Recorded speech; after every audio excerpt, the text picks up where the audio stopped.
अस्सलाम वालेकुम। I am Mohammad Arham Hussain. Welcome back to our channel Alpha Physics. आज का जो बच्चों हमारे पास टॉपिक ऑफ डिस्कशन है वो हमारे पास है PMC एंड MD कैट के। हमने जो हमारे पास इवनिंग शिफ्ट और मॉर्निंग शिफ्ट में जो MCs हमें बच्चों से कलेक्ट हुए हैं बच्चों डिफरेंट प्लेटफॉर्म से, वो हमने बच्चों फिज़िक्स का पोर्शन उनमें से डिस्कस करना है। तो सबसे पहले मैं उम्मीद करता हूँ आप सब खैरियत से होंगे और अपनी अपनी ज़िंदगी में कुछ ना कुछ प्रोडक्टिव कर रहे होंगे। इसी नई उम्मीद के साथ आज का लेक्चर स्टार्ट करते हैं बच्चों। आज का जो हमारे पास फर्स्ट MCs है ये हमारे पास चैप्टर नंबर 8 फर्स्ट ईयर में से वेव वाले में से चैप्टर में से आया बच्चों। और NMD कैट के एग्जामिनर का टॉपिक ऑफ इंटरेस्ट क्या था बच्चों मेरे पास, वो था बेसिक कंसेप्ट में से उसने पूछा स्टार्ट ऑफ चैप्टर में से टाइप ऑफ वेव्स। MC उसकी स्टेटमेंट को कूल डाउन हो गए बच्चों, हम अंडरस्टैंड करते हैं क्या पूछना चाह रहा है। MC उसकी स्टेटमेंट बच्चों कुछ ऐसी थी, in which motion of particle, कहता in which wave motion of particle is perpendicular to the direction of propagation. Simple है, डेफिनेशन बेस्ड MCs था बच्चों। उसने क्या है कि ऐसा कौन सी वेव की टाइप है जिसमें हमारे पास पार्टिकल की जो मोशन है वो परपेंडिकुलर होती है। किसके परपेंडिकुलर होती है बच्चों, ये देखें ऐसी वेव की कौन सी टाइप है बच्चों, ऐसी वेव की कौन सी टाइप है हमारे पास जिसमें पार्टिकल की जो मोशन होती है वो परपेंडिकुलर होती है वेव की डायरेक्शन के। तो हमें पता है कि हमने सबसे पहले बच्चों वेव की दो टाइप पढ़ी है, मैकेनिकल वेव या इलेक्ट्रोमैग्नेटिक वेव बच्चों। मैकेनिकल वेव हमारे पास बच्चों ये की पॉइंट मैं आपको बता रहा हूँ, वो वेव होती हैं जिनको प्रोपगेशन के लिए कोई ना कोई मीडियम रिक्वायर होता है, जबकि इलेक्ट्रोमैग्नेटिक वेव हमारे पास ऐसी वेव होती हैं जिनको प्रोपगेशन के लिए कोई मीडियम रिक्वायर्ड नहीं होता। तो बच्चों इसका मतलब इलेक्ट्रोमैग्नेटिक वेव की एग्जांपल क्या, मेरे पास एक्स रेज है, मेरे पास गामा रेज है, मेरे पास विजिबल लाइट है, अल्ट्रावायलेट रे है और इंफ्रारेड है बच्चों। ठीक हो गया बच्चों। इसके बाद आपको पता है कि हमारे पास ट्रांसफर वेव, बिल्कुल बच्चों। अब ये ट्रांसफर वेव इस MCs का बच्चों आंसर है। अब इसको हम और डिटेल में देखते हैं कैसे बच्चों। ट्रांसफर वेव किस फॉर्म में ट्रेवल करती है बच्चों, in the form of crest and trough. अब आपको पता है कि हमारे पास ये एक वेव है, अपर पोर्शन को क्रस्ट कहते हैं, लोअर पोर्शन को हम ट्रफ कहते हैं बच्चों। अब बच्चों ट्रांसफर वेव की जो बेस्ट एग्जांपल है वो मेरे पास है लाइट रेज बच्चों। ठीक हो गया। अब आपको पता है कि हमारे पास ये बच्चों कोई एक पार्टिकल है जो हमारे पास क्या कर रहा है बच्चों, ये पार्टिकल है जो हमारे पास बच्चों अप एंड डाउन मोशन कर रहा है। ठीक है बच्चों, अप एंड डाउन मोशन, यहाँ आप कह देंगे सिंपल हार्मोनिक मोशन कर रहा है बच्चों। ठीक हो गया। जब बच्चों ये पार्टिकल सिंपल हार्मोनिक मोशन कर रहा है तो आपको पता है कि हमारे पास इस पोजीशन को हम क्या कहते हैं, मीन स्टेबल बच्चों। हाँ जी, mean equilibrium position, star stable का लफ्ज भी आता है, मीन स्टेबल इक्विलिब्रियम पोजीशन। अभी ये पार्टिकल अपनी मीन स्टेबल इक्विलिब्रियम पोजीशन पे है, फिर ये वन ऑफ अ स्ट्रीम पे जाएगा, फिर अदर स्ट्रीम पे जाएगा, यानी A और B, यानी ऐसे ऐसे करता रहेगा बच्चों। अब पता है कि हमारे पास ये बच्चों हमारे पास पार्टिकल की मोशन है। ठीक है बच्चों, जबकि ये हमारे पास क्या है, डायरेक्शन ऑफ प्रोपगेशन। ये हमारे पास है डायरेक्शन ऑफ प्रोपगेशन, यानी जो पार्टिकल की मोशन है वो परपेंडिकुलर है डायरेक्शन ऑफ प्रोपगेशन बच्चों। ये देख सकते हैं आप, ये पार्टिकल की मोशन है और ये डायरेक्शन ऑफ प्रोपगेशन है बच्चों, कुछ ऐसे। ठीक हो गया बच्चों, ये आपको कंसेप्ट समझ आ गया। अब हम देख लेते हैं कि दूसरी टाइप कौन सी होती है, वो होती है लॉन्गिट्यूडनल वेव। अब बच्चों लॉन्गिट्यूडनल वेव किस फॉर्म में ट्रेवल करती हैं, वो ट्रेवल करती है in the form of compression, compression and rarefaction, compression and rarefaction बच्चों। ये हमारे पास कंप्रेशन है, ये बच्चों मेरे पास रियरफैक्शन है, उसकी फॉर्म में ये ट्रेवल करती हैं। अब बच्चों इसकी बेस्ट एग्जांपल मेरे पास क्या है, साउंड वेव। ये हमारे पास इसकी बच्चों बेस्ट एग्जांपल है। अब बच्चों इसमें क्या होता है, इसकी डेफिनेशन क्या है, लॉन्गिट्यूडनल वेव की पार्टिकल है जो उसकी मोशन होती है वो पैरेलल होती है डायरेक्शन ऑफ प्रोपगेशन से। ये बच्चों मेरे पास पार्टिकल की मोशन है और ये मेरे पास कौन सी मोशन होगी, डायरेक्शन ऑफ प्रोपगेशन की। अब बच्चों नेक्स्ट MCs हमारे पास first year chapter number 4 work and energy में से आया और examiner and MD CAT examiner था। टॉपिक ऑफ इंटरेस्ट क्या था बच्चों हमारे पास, सिंपली बेसिक कंसेप्ट में से उसने दिया हुआ है। उसने काइनेटिक एनर्जी और मोमेंटम के दरमियान जो हम रिलेशन डिराइव करते हैं उसमें से उसने हमारे पास एमसीयूज दे दिया। कूल माइंड होके अल्लाह ताला का नाम लेके एमसीयूज की स्टेटमेंट को क्रैक करते हैं और इसको अंडरस्टैंड करते हैं बच्चों। सबसे पहले आपने एमसीयूज की स्टेटमेंट को अंडरस्टैंड कर लेना बच्चों। एमसीयूज की स्टेटमेंट क्या बच्चों हमारे पास कहता है, एक बॉडी है उसका momentum, if the body of a momentum increase by 20%, कहता है अगर मेरे पास एक बॉडी थी उसका जो मैंने मोमेंटम इंक्रीज कर दिया, कितने परसेंट इंक्रीज किया सर, 20%। ठीक है, कहता है देन आपने मुझे kinetic energy increase by how many percent, कहता अब आपने मुझे बतानी है उसी बॉडी की काइनेटिक एनर्जी कितने परसेंट इंक्रीज करेगी। आपको ये बात इधर से समझ आ गई है कि हमारे पास काइनेटिक एनर्जी डायरेक्टली प्रोपोर्शन है मोमेंटम के, क्योंकि वो कह रहा है अगर मैंने मोमेंटम को इंक्रीज किया तो काइनेटिक एनर्जी कितने परसेंट इंक्रीज करेगी, वो मैंने लिख दिया कि 44% इंक्रीज करेगी। बच्चों तो बच्चों हमारे पास हमें पता है बॉडी की काइनेटिक एनर्जी का फार्मूला क्या होता है, हाफ एम वी स्क्वायर, जबकि बॉडी का जो मोमेंटम होता है वो मास मल्टीप्लाई बाय वेलोसिटी होता है बच्चों। तो बच्चों मैंने सिंपली क्या किया है, हाफ एम वी स्क्वायर को न्यूमिनेटर और डिनोमिनेटर में से क्या किया, एम के साथ मल्टीप्लाई करवा दिया। अब आपको पता है एम इंटू एम क्या होगा बच्चों, एम स्क्वायर और वी स्क्वायर ऐसे का ऐसे था मेरे पास, मैंने एम वी का होल स्क्वायर लिख दिया बच्चों। नीचे मेरे पास जो डिनोमिनेटर में एम था और 2 था वो ऐसे का ऐसे आ गया। अब आपको पता है एम वी क्या होता है, मेरे पास मोमेंटम, ये मैंने लिख दिया मोमेंटम का स्क्वायर बच्चों। नीचे मेरे पास आ गया 2m, ये मैंने रिलेशन डिराइव कर लिया between kinetic energy and linear momentum of a body. अब आपको नज़र आ रहा है कि हमारे पास पूरी स्टेटमेंट में उसने कहीं ये मेंशन नहीं किया कि मैंने बॉडी को चेंज कर दिया, इसका मतलब बॉडी का मास कांस्टेंट है, इसका मतलब काइनेटिक एनर्जी डायरेक्टली प्रोपोर्शन है लीनियर मोमेंटम के स्क्वायर से ऑफ अ बॉडी। अब बच्चों अब हमारे पास इधर कैलकुलेशन आ रही है, आपने कूल डाउन होकर कैलकुलेशन को अंडरस्टैंड करना है कि कैसे इसको कैलकुलेट करेंगे। मैंने लिख दिया कि हमारे पास percentage increase in kinetic energy, बच्चों इसका शॉर्टकट भी है वो मैं आपको बाद में बताऊंगा। सबसे पहले कंसेप्ट समझ लेते हैं बच्चों। कहता है percentage increase in kinetic energy is equal to, उसका फार्मूला क्या होता है, percentage increase in kinetic energy हमने निकालनी है, उसका फार्मूला क्या होता है, final kinetic energy minus initial kinetic energy over initial kinetic energy. अब परसेंटेज है, परसेंटेज का मतलब क्या होता है, मल्टीप्लाई बाय 100। अब बच्चों मुझे पता है कि हमारे पास काइनेटिक एनर्जी डायरेक्टली प्रोपोर्शन है मोमेंटम के स्क्वायर से, तो सिंपल आपने क्या करना है कि हमारे पास जो फाइनल काइनेटिक एनर्जी होगी उधर मैंने लिख दिया फाइनल मोमेंटम का स्क्वायर माइनस का माइनस साइन ऐसे का ऐसे ही, इनिशियल काइनेटिक एनर्जी की जगह मैंने लिख दिया इनिशियल मोमेंटम का स्क्वायर, नीचे भी इनिशियल मोमेंटम का स्क्वायर मल्टीप्लाई बाय 100। अब बच्चों हमें उसने क्या 20% क्या किया, मोमेंटम इंक्रीज किया बॉडी का। मैं इनिशियल मोमेंटम मान लेता हूँ, एज्यूम कर लेता हूँ मेरे पास 10 kg मीटर पर सेकेंड था, तो अगर मैं इसको 20% बच्चों इंक्रीज करूँगा तो आपको पता है 20% इंक्रीज करने से मेरे पास सिर्फ 2 को ऐड करूंगा 10 में, यानी 12 kg मीटर पर सेकेंड। ये मेरे पास इनिशियल मोमेंटम आ गया, ये मेरे पास फाइनल मोमेंटम आ गया बच्चों।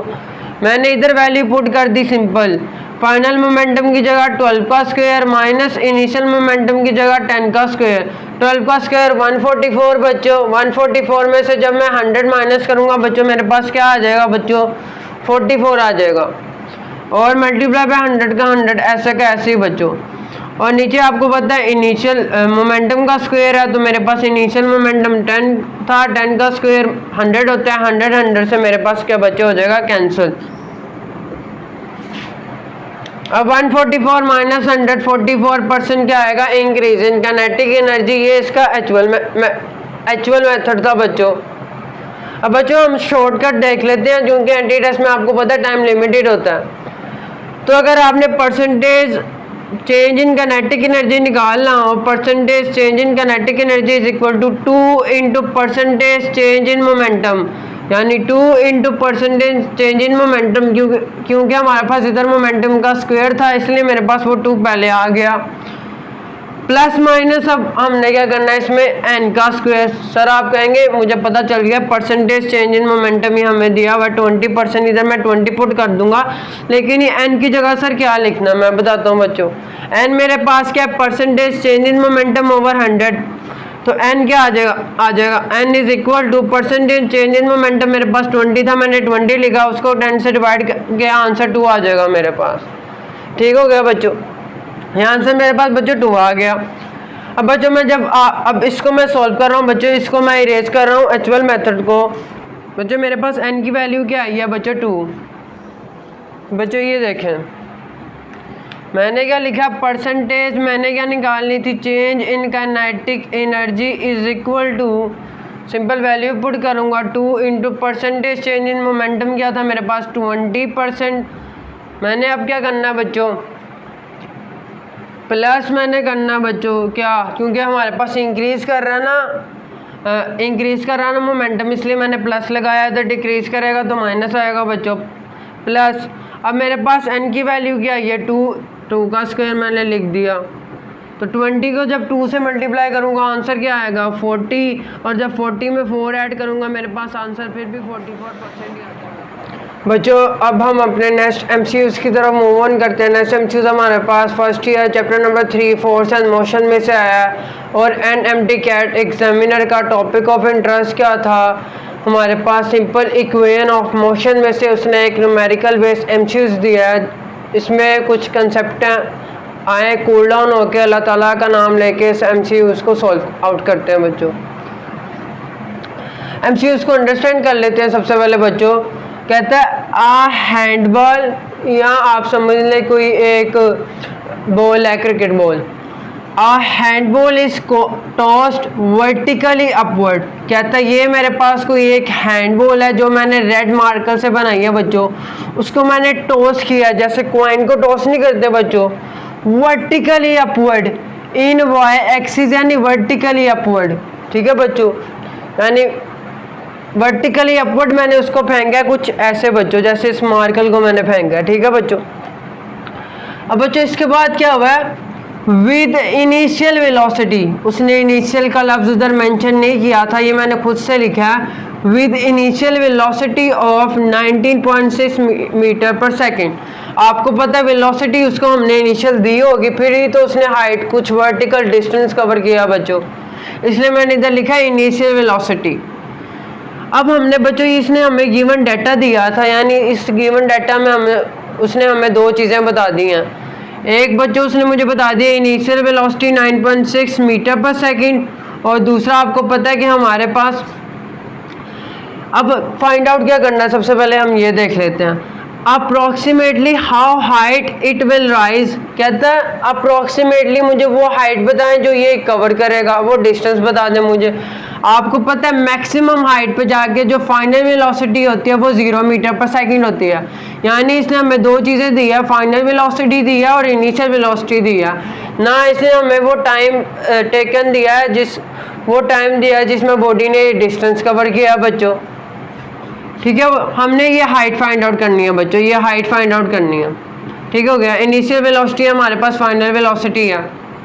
अब आपको पता है कि हमारे पास इनिशियल वेलोसिटी बच्चों मेरे पास क्या है, अपवर्ड। इनिशियल वेलोसिटी मेरे पास बच्चों क्या है, अपवर्ड है, लेकिन एक्सेलरेशन ड्यू टू ग्रेविटी क्या होता है, डाउनवर्ड।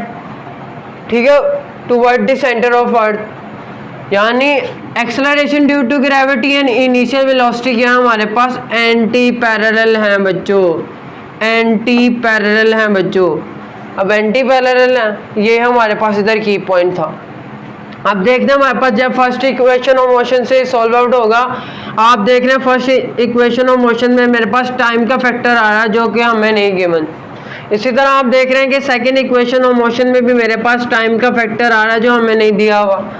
सर आपने इधर माइनस क्यों लगाया, अभी मैंने आपको कहा जब जी और इनिशियल वेलोसिटी आपस में एंटी पैरेलल होंगे तो हम इधर नेगेटिव का साइन लगाएंगे।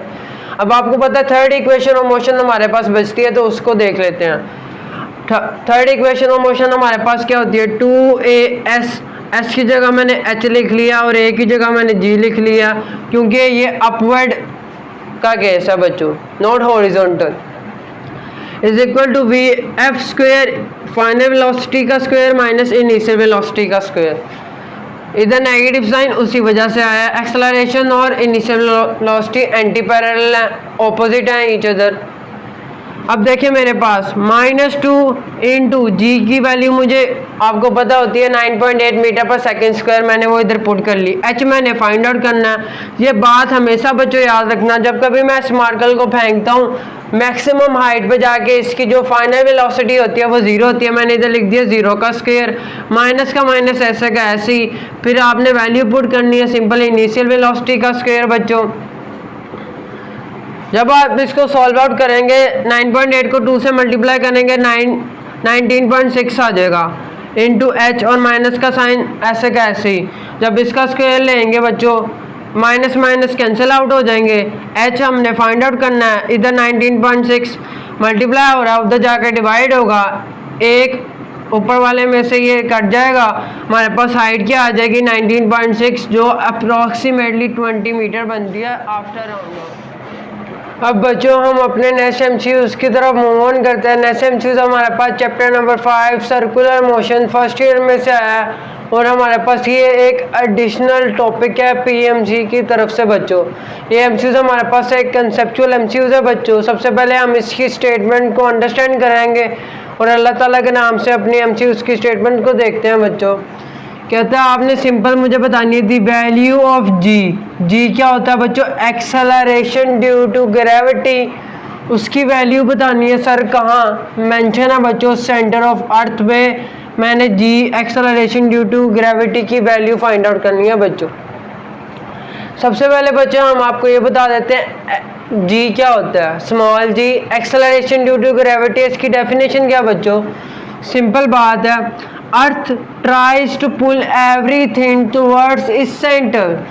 कहता है अर्थ ज़मीन क्या कोशिश करती है, ट्राइज करती है कि वो हर चीज़ को अपने सेंटर की तरफ क्या करे, पुल करे। So when the body at the centre of earth there is no need to pull towards इस सेंटर एनीमोर। कहता है ये मेरे पास बच्चों अर्थ है, ये अर्थ की सरफेस है।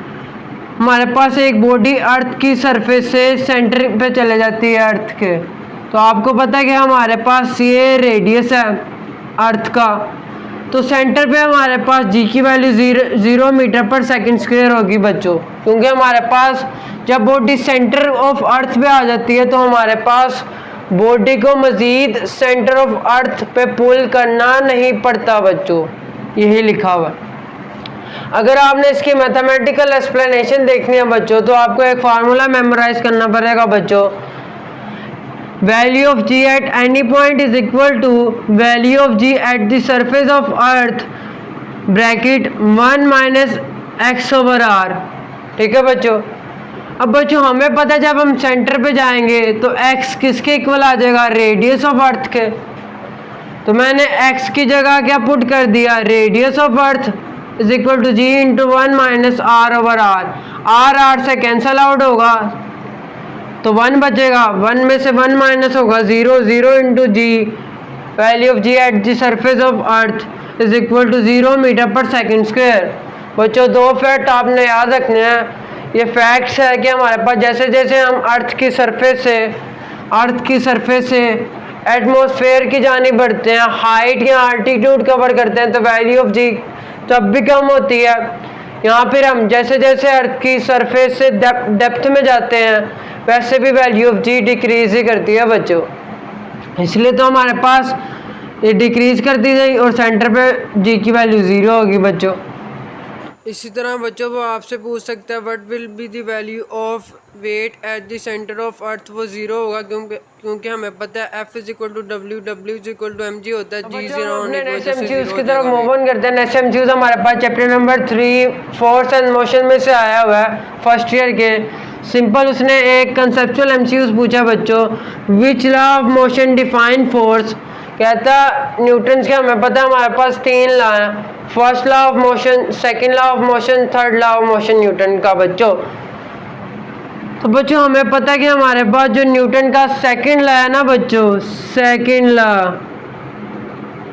ऑफ न्यूटन चाचा, वो हमें फोर्स की डेफिनेशन देता है बच्चों। हमारे पास जो न्यूटन का सेकंड लॉ है वो हमें किसकी डेफिनेशन, किसका कंसेप्ट प्रोवाइड करता है, फोर्स का concept. Requirement of force for a body to accelerate, formula क्या था बच्चों, F is equal to m में मास इंटू एक्सेलरेशन। जब कभी हम बॉडी में फोर्स लगाएंगे बच्चों, बॉडी पे एक्सटर्नल एंड बैलेंस जब फोर्स लगती है बच्चों, तब भी उस पर एक्सेलरेशन प्रोड्यूस करती है बॉडी। अब बच्चों अगर मैं इस second law of motion, Newton second law of motion को इन टर्म ऑफ मोमेंटम लिखना चाहूँ तो force is equal to rate of change of momentum.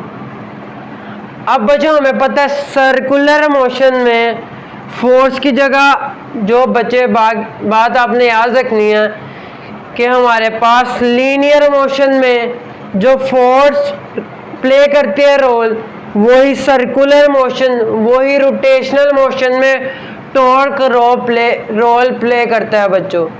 ठीक हो गया, यानी फोर्स का एनालोगस क्या है सर्कुलर मोशन में, टॉर्क। मास का एनालोगस क्या है बच्चों, मोमेंट ऑफ इनर्शिया है बच्चों। Torque is equal to rate of change of angular momentum. और आपने लीनियर मोमेंटम का चेंज पढ़ा हुआ है, वो इम्पल्स के इक्वल होता है बच्चों।